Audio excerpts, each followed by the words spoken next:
Tubashimire ko muzindutse murumviriza ijwi rya Amerika.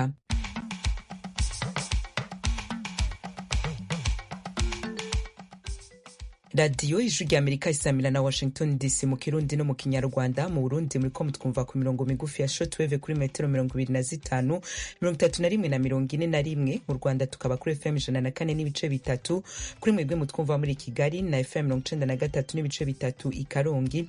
Ikaze makuru yo muri kino gitondo mwateguriwe mukaba mugiye gushikirizwa na Diana Nininahazwe.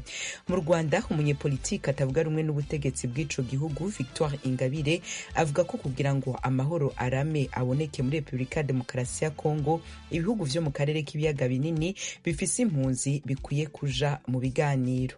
U Rwanda ruravuga ruti hari ikibazo cya FDLR, Uburundi bukavuga buti hari ikibazo cya Leta itabara. Igikwiriye gukorwa rero nge kumbibona nuko buri gihugu cyose kuko gifite impunzi ziva mu kindi gihugu bigateza ikibazo, hakwiye kuba inama ibiganiro ku rwego rw'akarere. Uyu ni Madame Victoire Umuhoza Ingabire ho mugambwe Dalpha Umurinzi utaremerwa n'ubutegetsi bw'u Rwanda.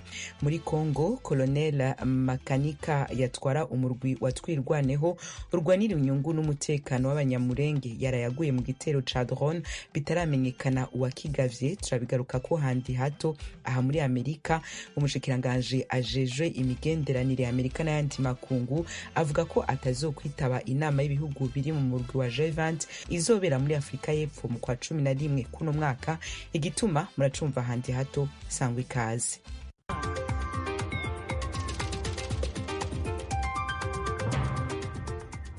Nongere ndabahe mwaramutse ndanabipfuriza ikaze makuru yo muri kino gitondo. Tuyahere muri Uganda. Kizza Besigye umunyepolitiki atavuga rumwe n'ubutegetsi bw'ico gihugu ejo yararengutse mu kiringo c'umwanya muto muri sentare y'igisivile iri Kampala yasa n'ufise amagara make. Ibindi kuri no nkuru na mugenzi wacu Fidel Niyongabo. Kizza Besigye yaserutse muri sentare mu gihe abamuburanira bariko bagerageza gutuma arekurwa. Umucamanza yatangaje ko amagara ya Besigye atarameze neza kugira akurikirana urubanza rwiwe. Besigye vyagaragara ko amagara yiwe atameze neza.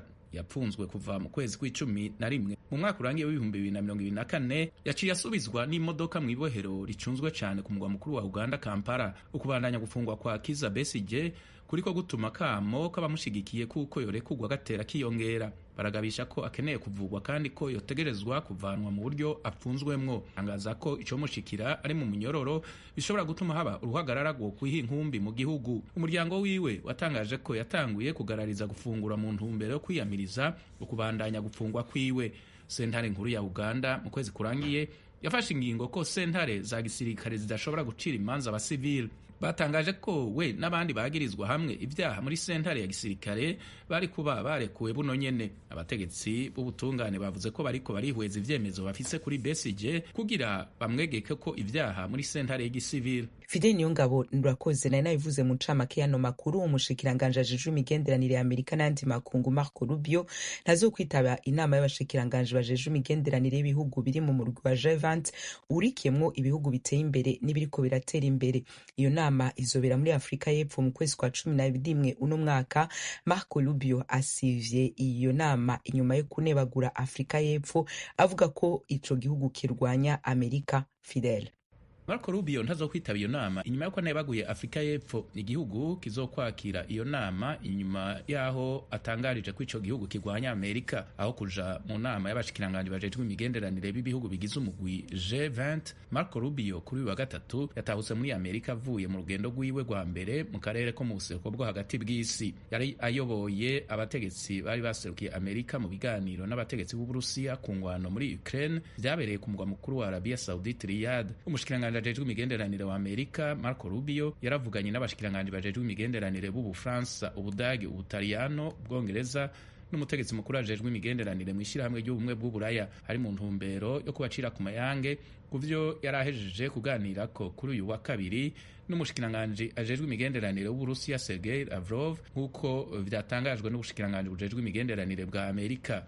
Ditezwe ko abategetsi bakomeye baserukira ibihugu vy'Iburaya co kimwe n'umushikiranganje ajejwe imigenderanire w'Uburusiya Sergei Lavrov n'uw'Ubushinwa Wang Yi bitaba inama y'abashikiranganje bajejwe imigenderanire b'umugwi G20 izotangura kuri uwa kane mu gisagara ca Johannesburg.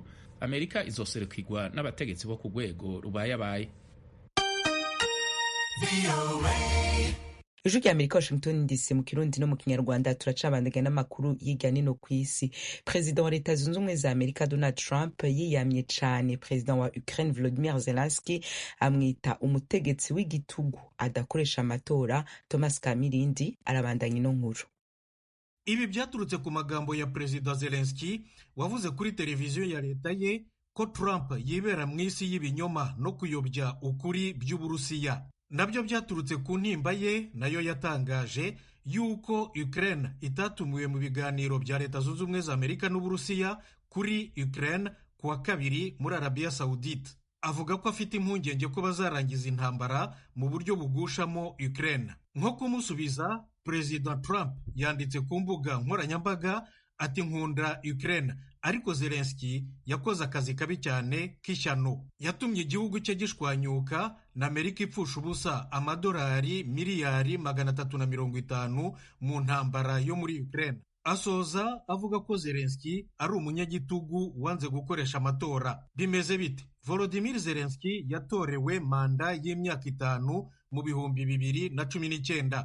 Andi matora y'umukuru w'igihugu cya Ukraine yakagombye kuba yarabaye mu kwezi kwa kane k'umwaka ushize w'2024, ariko guverinoma ya perezida Zelensky yayasubitse mu gihe kitagenwe kubera intambara Uburusiya bwayigabyeho mu 2022. Hagati aho, Thomas, perezida w'Uburusiya Vladimir Putin avuga ko igihugu ciwe gikeneye gukora kugira ngo icizere kigaruke hagati yacu na Leta Zunze Ubumwe za Amerika mu ntumbero yo guhagarika ingwano muri Ukraine. Fidel Niyongabo arabitubwira. Perezida Putin yabwiye abamenyeshamakuru mu gisagara ca St Petersburg ko yashimishijwe n'ivyavuye mu biganiro vyo ku rwego rwo hejuru vyabaye kuri uyu wa kabiri hagati y'abategetsi bakomeye ba Amerika n'Uburusiya muri Arabia Saudite. Putin yavuze ko ari intambwe ya mbere ku vyerekeye kunagura imigenderanire yari yatosekaye hagati y'igihugu ciwe na Amerika. Yongeye avuga ko gutorera inyishu ibibazo bitari bike harimwo ica Ukraine bidashoboka kiretse ukwizigirana kwiyongeye hagati y'Uburusiya na Amerika. Perezida w'Uburusiya Vladimir Putin mu vyo yatangaje kuri televiziyo yavuze ko yifuza kugirana inama na perezida wa Amerika Donald Trump. Yamara yatangaje ko iyo nama ikeneye gutegurwa neza kugira ibe ngirakamaro. Ibiganiro vyabaye kuri uyu wa kabiri ku mugwa mukuru wa Arabia Saudite vyari biyobowe n'umushikiranganji ajejwe imigenderanire wa Amerika Marco Rubio n'Uburusiya Sergei Lavrov. Vyari ibiganiro vya mbere bikomeye hagati y'ivyo bihugu bibiri vy'ibihangange kurusha ibindi ku isi bibaye mu kiringo kirenga imyaka 3 inyuma y'uko Uburusiya uteye Ukraine mu mwaka wa 2022.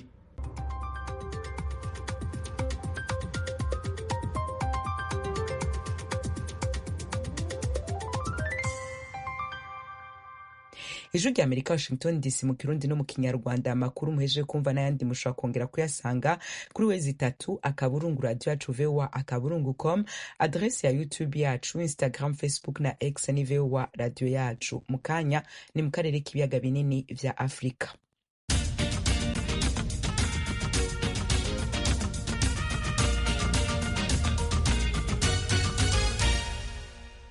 Amakuru mu karere k'ibiyaga binini vya Afrika tuyahera mu vy'umutekano wa Republika ya Demokarasi ya Kongo. Umukuru w'umurwi watuye urwaneho uharanira inyungu n'umutekano w'abanyamurenge Colonel Makanika yaraye yishwe. Abarwanyi b'uwo murwi bavuga ko yahitanywe n'amasasu drone yarashe mu birindiro vyabo birahitwaga Kangara, ni muri secteur ya Nganja, aha ni muri territoire ya Fizi, intara ya Kivu y'Epfo. Abaguye muri ico gitero bose hamwe ni 6, barimo rero Colonel Michel Rukunda Makanika. Bamwe mu banyagihugu baba mu Minembwe babonye iyo drone bavuga ko yaciye mu kirere ca Gahwera ija kurasa ibirindiro vya twirwaneho, haba igisirikare ca leta ya Kongo canke iyindi mirwi igwanira muri Kongo. Nta numwe arigamba ico gitero cahitanye Colonel Makanika n'abandi 5 mu bari kumwe. Uyu yarwanira twirwaneho mu kwita ku mutekano n'ubusugire bw'abanyamurenge bakunda kubangamirwa n'abarwanyi ba Maimai. Colonel Michel Rukunda Makanika muribuka ko yahoze ari umusirikare mu gisirikare ca leta ya Kongo FARDC kugera muri 2020 igihe yitandukanya na leta. Uyu muyobozi wa twirwaneho yishwe mu gihe abarwanyi ba M23 babandanya gufata ibice bitandukanye vyo mu ntara ya Kivu y'Epfo. Inyuma yo gufata Bukavu mu mpera z'indwi heze, M23 yigaruriye kandi centre y'ubucuruzi ya Kamanyora ku munsi wa kabiri. Tukivuga ku vya Kongo, igisagara ca Uvira kiri mu buseruko bw'ico gihugu kiramaze imisi cumvikanamwo urwamo rw'amasaso n'ububisha butandukanye. Ibindi kwino nkuru na mugenzi wacu Fidel Nyongabo.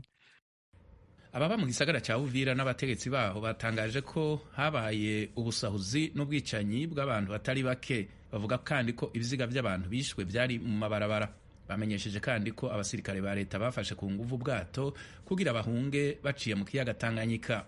Bongeye bavuga ko abanyororo bari mu ibohero ryo muri ico gisagara batorotse. Abagwanya ubutegetsi bwa Kongo bo mu mugwi M23 bateye bagana igisagara ca Sange kiri hagati ya Kamanyora na Uvira inyuma yuko bigaruriye igisagara ca Bukavu mu mpera z'indwi irangiye. Bari bigaruriye igisagara ca Kamanyora kuri uyu wa kabiri w'indwi. Amakuru atangazwa avuga kandi ko abanyagihugu bo mu gisagara ca Uvira batekewe n'ubwoba.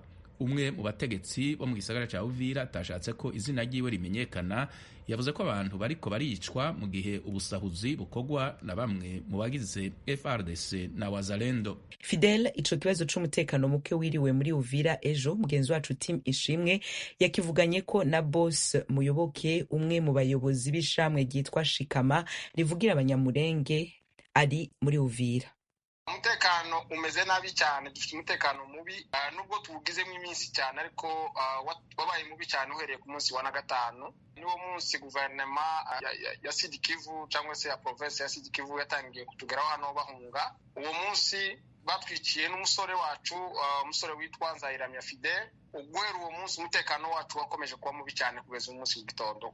Uwo musore uvuze yishwe nande kubera iki? Yishwe n'abiyita Wazalendo, abo twebwe twita abamayimayi. Abamayimayi nibo bamwishe. Ubwo yari atembereye yavuye muri quartier agiye mu yindi bahita bamurasa, bamuziza ko ngo ni M23. Mwabwiwe n'iki ko ari bo bamurashe? Bamaze kumufata hari abatumenyesheje ko bamufashe. Mu gihe dutangiye guhamagara inzego z'umutekano, ubwo deja twabonye bamaze gushira foto yiwe kuri rezo sosiyo, bamaze kumwica. Ubu tuvugana muri kano kanya umutekano umeze gute? Hari amasasu ari kumvikana aho ngaho re? Amasasu guhera uwo munsi wa gatanu yabaye menshi, twayarayemo na niposho twayiriwemo tuyararamo. Niyinga ntabwo abantu bigeze basenga, abantu biri mu masasu kugeza umugoroba. Amasasu yagabanutse ku wa mbere no ku wa kabiri. Uyu munsi amasasu yatangiye saa 12 za mu gitondo, kugeza ubu nyina amasasu karavuga. Ndetse habaye ku manywa, ubu mu masaha y'umugoroba batangiye kwinjira mu mazu, batangira kurasa abantu babasira mu ngo zabo, bakurira ibipango bagakibuka indani bakarasa abantu. Ubu ngubu dufite inkomeri, abakomerekejwe n'abasirikare ba FRDC. Icyo nicyo kibazo dufite, ko barahura n'umuntu bakamunyaga, ndetse nta n'uwo banahuye nawo mu mihanda. Ubu noho bigeze basanga mu pango iwabo. Bari kubabwira impamvu bari kubica, cyangwa mwebwe mutekereza ko impamvu abo Bazalendo cyangwa se FRDC bari kwinjira mu ngo z'abantu bica impamvu ari iyihe? Impamvu cyane cyane tushobora kuvuga ko ari umuco wabo no kunyaga no kugira nabi. Ibyo ni bisanzwe. Noneho iyo bageze mu nzu, wenda ibyo bashaka ntibabibone bahita bakurasa. Ni ukuvuga rero ko ntabwo mutekanye? Nta mutekano. Tugize iminsi ine dukingiranye mu nzu udasohoka, nta muntu ugera ku isoko, nta mudamu uja guhaha. Nubwo ufite umurwayi umujana ku bitaro. Utekereze kuva iminsi ine irashize tumeze gutyo. Uyu munsi wa gatanu abandi barasohoka bakagera iyo bagomba kugera, ariko twebwe ntidushobora gupima. Ariko uyu munsi n'andi moko nabo bapfuye. Uwo basabaga telefone cyangwa ikindi kintu ashobora kuba afite amafaranga ntayatange vuba bahitaga bamurasa agapfa. Hapfuye abasore bamwe tuzi duturanye hano tunakorana imirimo isanzwe. Nta bantu bari guhunga?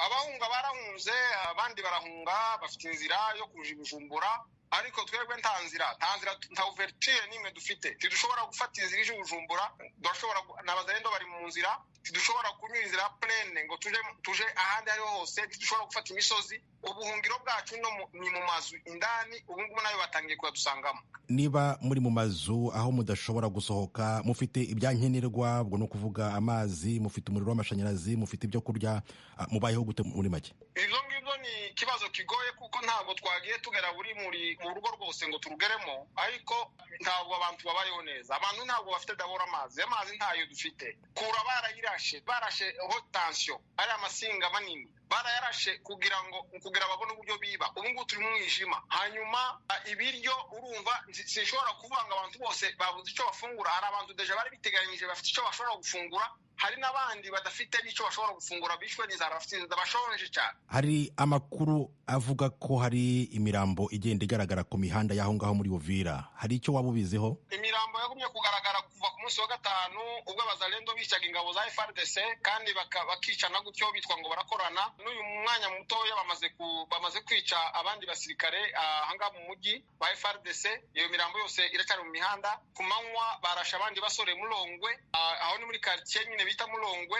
Mu mwanya nibwo barashe undi mudamu wacu umunyamurenge, ubungubu yajanywe ku bitaro. Usibye ko twabuze n'uburyo tumugeraho ngo tunamuheze n'amaraso kuko akeneye amaraso, ariko nta buryo ubutabazi bushobora kumugeraho. Muyoboke, none kugira ngo wumve mutekanye murasaba iki, muragisaba nde? Kuvuga ngo twumve dutekanye nuko dushobora kubona abatabazi. Mu mwanya wose tutarabona abatabazi, abantu barashobora gushira umwanya wose kumva ko abantu bose bashize, abantu bose bashobora kubikira mu mazu bagashira. Abo twari twizeye ni FARDC, urumva ko rero yatangiye kwinjira mu bipango igenda irasa abantu ibica. Boss Muyoboke, ndagushimiye cyane kuba wemeye kuvugana Ijwi ry'Amerika. Kweri kinone umutekano bandanya gutituka muri Uvira. Aka kabazo bwenzi wacu Team Ishimwe yakabajije Etienne Mberabagabo aba muri ico gisagara, aca musigurira ko mu biriko birawutitura harimo abasirikare ba Kongo bahaye inkoho abarwanyi ba Wazalendo n'abanyagihugu. Umutekano hano ntabwo umeze neza kuva kuwa gatandatu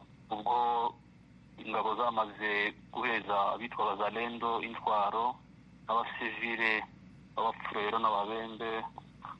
Yego umutekano wahise uhinduka hano Uvira ndetse no muri Plaine de la Ruzizi yose.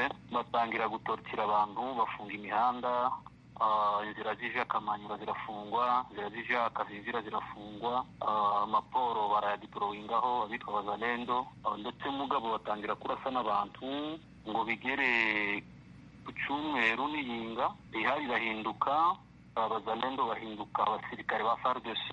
Bavuga ko nta musirikare bemerera n'umwe kurira bato cyangwa se kuva muri Uvira.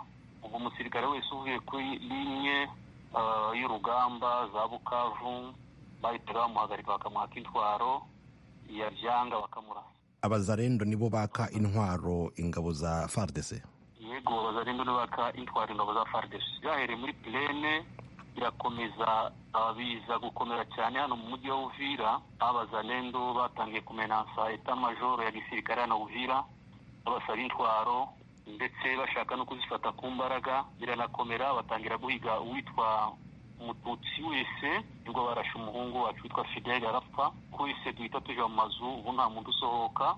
Abasirikare batangira kurwana rero n'Abazalendo. Kuva ejo bundi kugeza uyu munsi mbaye nkubwira aya masaha, nta muntu uba mu gipango, ni isasu mu gitondo bukira. Abasirikare barasana n'Abazalendo. Abazalendo bariyempoza ngo nta musirikare uhunga. Abasirikare nabo bafitemo inkomeri, bafitemo abapfuye bakeneye kudeplase bohereza Kalemi. Uko uri kubona ibintu bimeze ubu tuvugana, uri kubona umwuka hanze umeze gute nk'umuntu wenda ushaka nko kubwira nk'umuntu udahari? Hatabaye ubutabazi bwihuta kubera kuko abasivile bahawe imbunda batigeze mu formation, ibintu byazagira ingaruka zikomeye, byatinda kuko abo gabundi bafite na uniform ya gisirikare ngo barahunga. N'abantu bari mu makaritsiye n'abana batuye mu basi hatabonetse ubutabazi cyangwa se izindi mbaraga zisumba zihari, ibintu byazagira amapfa menshi cyane, ingaruka nyinshi mu baturage batuye Uvira. Turasaba kuko inzego z'umutekano zakomeza kwita ku baturage, bitari ibyo Uvira yakwibagirana muri carte geographique. Niba uvuga ko umutwe w'Abazalendo wasubiranyemo n'ingabo za FARDC, mwebwe muri abanyamurenge ariko muri abanyekongo, ni ukuvuga ko FARDC nk'igisirikare cya leta nicyo cyari gikwiye kuba kibacungira umutekano. Ubu ngubu ntabwo umutekanye, murumva ubwo butabazi muvuga murabushaka kuri nde? Aho bigeze urabona leta yacu byose, izi ni ingaruka ishobora kuvuga n'ingaruka za mauvaise gouvernance z'ubutegetsi bubi. Aho bigeze situation abaturage bafite bawuvira AFC bareme 23, turasaba kuko yakwihuta ikarengera abaturage batuye Uvira.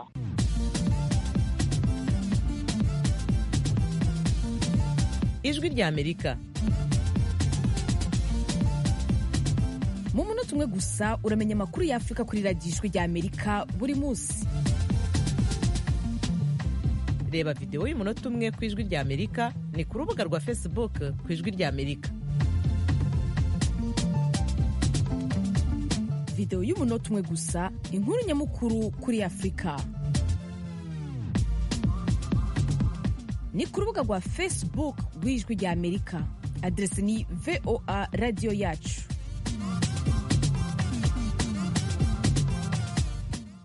Ijwi rya Amerika, Washington DC, mu Kirundi no mu Kinyarwanda. Amakuru yacu tuyabandanirize mu Rwanda. Inyuma y'ingingo ya leta y'ico gihugu yo kwanka imfashanyo y'Ububirigi, Victoire Ingabire, umunyepolitiki atavuga rumwe na leta y'ico gihugu, asanga guhagarika imfashanyo ari umuti w'igihe gito. Mu kiganiro yagiranye n'Ijwi rya Amerika, Victoire Ingabire avuga ko hakwiye ibiganiro ku rwego rw'akarere k'ibiyaga bigari hagati y'ibihugu bifise impunzi kugira ngo amahoro arama agaruke muri Kongo. Yavuganye na Venuste Nshimiyimana aho yatanguye amubwira uko yakiriye ingingo ya leta y'u Rwanda yo kwanka imfashanyo y'Ububirigi. Ndagira ngo twanze turebe imvano y'ibi byose aho uri guturuka n'intambara iri kubera mu karere k'ibiyaga bigari, ikaba imaze kugarika ingogo, kambona n'umwanya wo kwifuriza gukomera imiryango yose yaburiyemo abawo. Birabaje ko muri iki kinyejana cya 21 igihe umugabane wa Afurika ukirwana no kwiteza imbere, usanga hari abashyize imbere kwicana kurusha guteza imbere ibihugu byabo, kandi sasu ntabwo rigera ikemura ibibazo. Nkabasanga rero ikikwiye gushyirwa imbere cyane cyane kubo bireba ni ugushyira imbere inyungu zabo bashinzwe kuyobora, kuko izi ntambara abazigomberamo cyane ni twebwe abaturage bahana mu karere k'ibiyaga bigari. Abasaba rwose abo bireba bose gushyira imbere inyungu rusange z'abaturage bayobora, hanyuma bakimakaza amahoro. Ariko leta y'u Rwanda ivuga ko yashyize imbere agaciro, ukwiyubaha, kutavugirwamo no kudakangishwa inkunga kugira ngo baze kukubwira ibyo ukora. Kuri wowe icyo cyemezo cya leta y'u Rwanda usanga gifite ishingiro riri ku ruhe rugero? Ntekereza ko bahereye nuko bavuga bati igihugu cy'Ububirigi kirimo kirashaka ko guhagarikira imfashanyo, kandi guhagarika imfashanyo nabonye mu by'ukuri ntabwo n'ubundi bikemura ibibazo. Ubu tumaze gutugana muri diplomasi mbereka ko guhagarika imfashanyo atari cyo gisubizo, kuko ni igisubizo cy'igihe gito, ariko ntabwo ari umuturambye w'ikibazo cy'intambara ikomeje kurogoza akarere k'ibiyaga bigari. Kuko nitureba mu mwaka wa 2012 imfashanyo barazihagaritse, intambara yahagaze igihe cy'imyaka 10 gusa, kuko muri 2021 irasubukurwa niko navuga kubera barayisubitse. Igikenewe rero umuturambye ukenewe ni ibiganiro, nibyo bishobora kurangiza ibibazo byo mu karere k'ibiyaga bigari, izi ntambara za hato na hato zigahagarara. Ariko leta y'u Rwanda ihora yifuza ko habaho ibiganiro bitaziguye kugira ngo ikibazo cy'intambara muri Repubulika ya Demokarasi ya Kongo kirangire. Ikibazo cy'intambara yo muri Repubulika ya Kongo gihagarara gusa, kuko u Rwanda ruravuga ruti hari ikibazo cya FDLR, Uburundi bukavuga buti hari ikibazo cya Red Tabara. Igikwiriye gukorwa rero nge kumbibona nuko buri gihugu cyose kuko gifite impunzi ziva mu kindi gihugu bigateza ikibazo, hakwiye kuba inama, ibiganiro ku rwego rw'akarere. Abo bakuru b'ibihugu tumaze iminsi twumva baterana amagambo, ahubwo bakicara bakaganira kuvuga ati ko ufite impunzi ziva mu gihugu cyanjye nayo nkafite izawe byarangira gute, kandi izo mpunzi nazo zikagira uruhare mu buryo ikibazo cyabo cyakemuka, nk'uko biri mu cyemezo cya ONU, umuryango w'abibumbye cyo mu kwezi kwa 12 mwaka wa 2020, bavuga ko ikibazo cy'impunzi kigomba gukemuka mu karere kose, kandi n'izo mpunzi zikabigiramo uruhare. Urumva aho ni ibiganiro ku rwego rw'akarere, ariko hagomba no kuganira muri buri gihugu cyo mu karere, kuko buri gihugu gifite impunzi zigitera, bakicara bakavuga bati dufite impunzi, ni iki gituma tugira impunzi, ni iki gituma tugira abaturage bacu batwigomekaho. Noneho bakicara, noneho ari izo mpunzi ari nabo bibuze ubutegetsi, bose bakajya mu biganiro bakareba bakavuga bati ni gute twakoraho impamvu zose zituma tugira impunzi, ni gute twakora igihugu kigendera ku mategeko, ku buryo itegeko rirengera buri muturage, nta mutagira ujya kuvuga ngo aricwa ziri ubwoko bwe, nta muntu ujya kuvuga ngo aricwa ziri ibitekerezo bye. Nuko ntaho bigomba kuva ni mu biganiro n'ibisubizo cyo kuri gihari, kandi bakareba ibihugu byose byo mu karere k'ibiyaga bigari. Victoire Ingabire Umuhoza uyobora ishyaka Darfa Umurinzi, ndagushimye cyane ku bw'aka kanya uhaye Ijwi ry'Amerika. Yego namwe murakoze.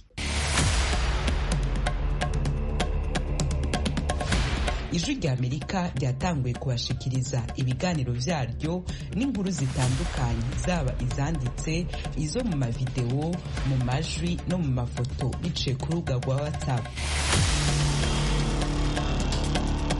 woba ushaka kwinjira kuri uru rubuga, ja ku rubuga rwacu rwa Facebook Radio Yacu VOA, aho uza kuhasanga icyo bita link mu congereza canke lien mu gifaransa igufasha kwinjira muri urwo rubuga rushasha rw'ijwi rya Amerika.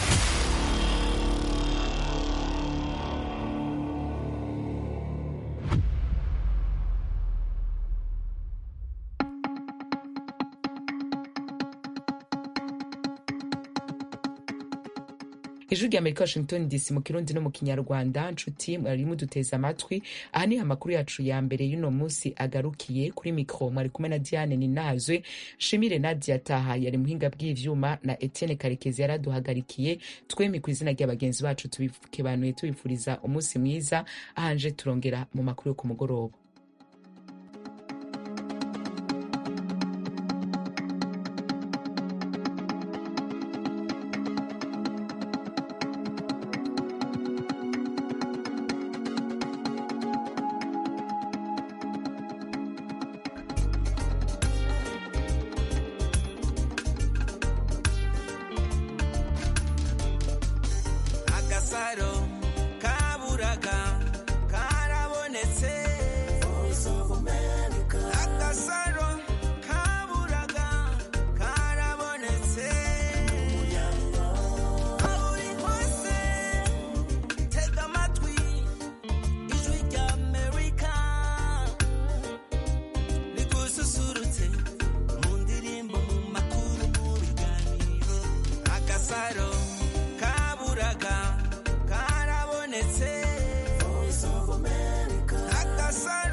It's an MP record.